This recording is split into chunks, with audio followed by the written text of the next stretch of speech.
Okay, so today we're going to talk about how to add narration to slides in Google Slides. It's actually really easy.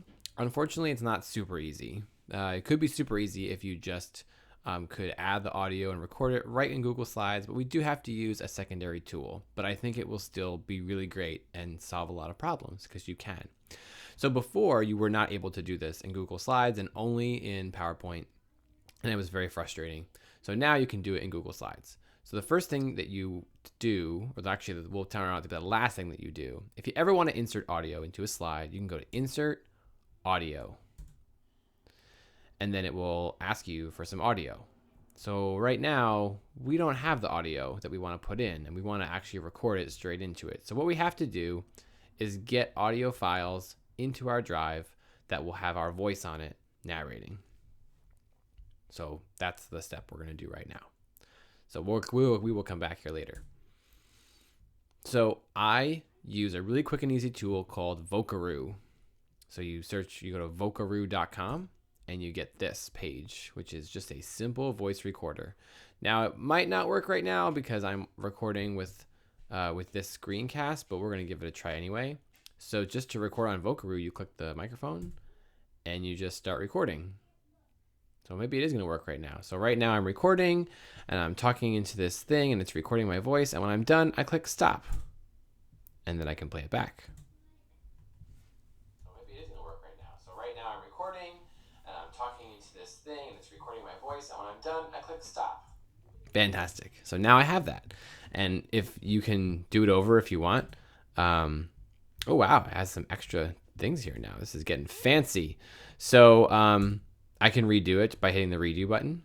So what you might want to do if you don't like it is plan what you want to say, hit the record button again to record over what you did. I don't think it'll save the old stuff. So you can record over what you did, and this way we'll have a great recording for our Google slide. So I kind of messed up. But anyway, I can play it back again, and I can play it back and see how it goes. And then when I'm done with this file, I can do save and share.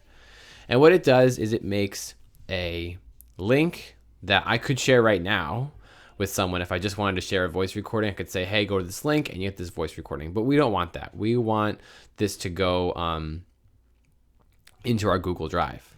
So let's see if we can just email. I was going to say we could download it and then upload it to Google Drive. That's one way we could do it. Let's do that first. We can click download. This is nice because we can name it. So now we want to name it and save it somewhere we're going to remember. So we go to desktop and we can save it as, narration 1 for my first slide. Unfortunately, you have to divide up the narration for each slide. So narration 1, save. Okay, so now our narration 1 is saved and it's on the desktop. So now I'm going to go to my Google Drive.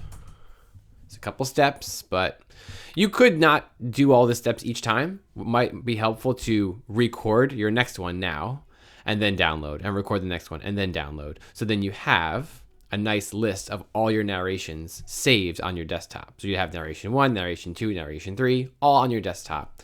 In fact, let's do that right now. So now we're going to record another one. I'm going to just record over this because I don't really need to save this here. So I can record over it and say, this is my second narration. Oh, I started before the thing started going, so I'm going to try that again. This is my second narration. And then I click save and share. Saving, download that one. I do narration 2 in the desktop. Okay, so when you're done with all your narrations, then go to your drive. You'll save a lot of time. So then go to your drive, and you should make a folder maybe somewhere that you're going to save it all. Like maybe it's in this year's folder, and you do a new folder, and you choose narrations. This is just so you can find them, just in case. So now I have a new folder called narrations. I open that one, and it says drop files here, or use the new button. So I press the new button, file upload. And since I'm in narrations, it'll upload there. I go to my desktop. I select all my narrations by holding down Shift. And those are starting to upload here behind my face. Oh, there's one. There's the other one. Great. Now they're in my drive. Sweet. Okay, so now I go back to here. And on my first slide, I want to insert audio.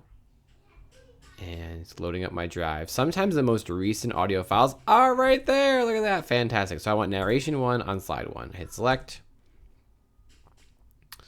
It's probably copying it over. And there it is in this little thing. Now I can make this big or small. Ooh, not letting me drag it right now. Come on. There we go. I suggest making it big and maybe even putting a little text box with instruction like click me if you want them to click. It looks like over here, it says that you can, tell them what to do, right? So, oh, wow, this is cool. So they've updated this. So now it says stop on slide change. So if you actually want a narration to go over 2 slides, I suppose you could unclick this. And then it would not stop when they change the slide. It would continue. So maybe halfway through your audio, you can say, please go to the next slide, or go to slide 3, or go to slide, whatever the next slide is, so that they hit the button. I don't know if it will automatically advance. I don't know.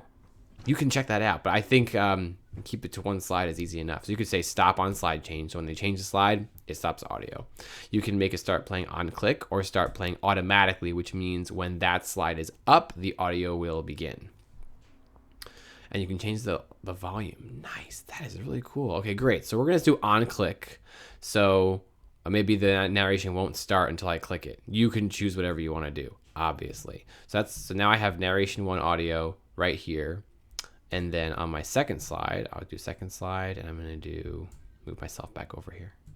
I'm going to do insert audio again on slide 2, and this time I'm going to choose narration 2. I suggest numbering your narrations with your slides because then you won't get confused. Like, oh, it's my second narration. It's actually on slide 6.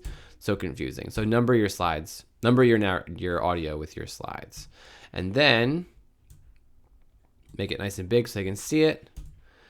And there we go. So I'm going to make this one start automatically and the first one start on the click. So they have to click this one to start. And then the next one should start when I open the slide.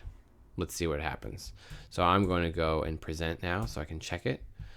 So this is slide 1. It should not do anything, but it should be there. Oh, it's behind my face. Put my face over here. Okay. So I click this and it should play.